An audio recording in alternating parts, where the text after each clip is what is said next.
GBN Questions and Answers. We have this great question today. Is it wrong to judge others? Friends, would you be surprised to learn that the Bible does not say that it's wrong to judge people? Now you might be thinking, of course it says that. Matthew chapter 7 and verse 1 says, "Judge not, that you be not judged."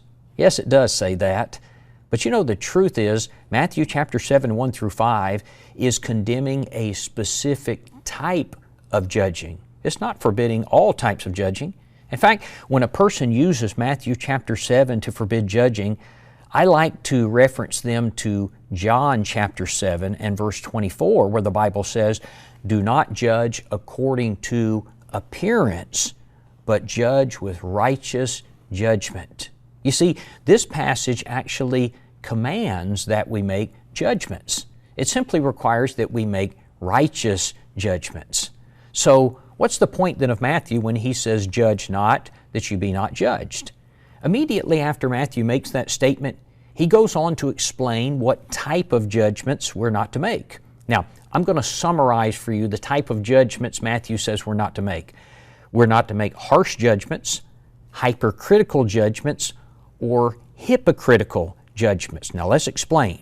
First, the Bible forbids harsh judgments. Friends, when a person makes a harsh judgment, he interprets evidence in the worst possible light. He looks at a person's actions and he interprets them as poorly, as badly as possible. And yet 1 Corinthians 13 and verse 7, the Bible says about love, love believes all things.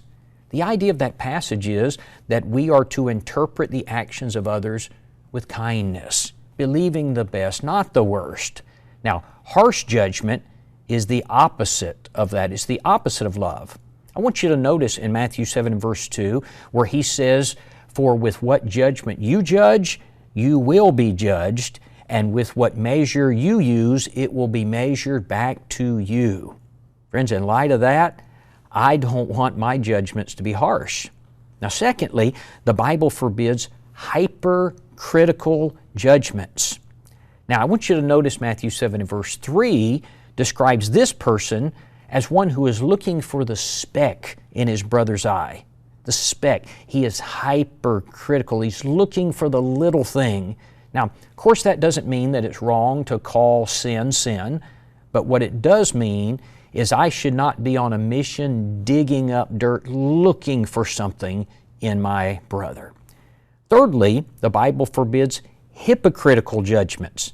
Matthew 7 and verse 4 says, "Or how can you say to your brother, 'Let me remove the speck from your eye,' and look, a plank is in your own eye? Hypocrite! First remove the plank from your own eye, and then you will see clearly to remove the speck from your brother's eye." Now the point is, it's not wrong to point out or judge sin in others, but rather, I need to have my own life in order. I mean, after all, who could believe a preacher who is drunk and he's preaching against alcohol? It doesn't make any sense. Friends, the next time we say, the Bible says judge not, let's make sure we use it the right way. The Bible does not condemn judging. In fact, the Bible commands judging. It only forbids certain types of judging that we are not to engage in. Calling sin, sin is a right thing to do.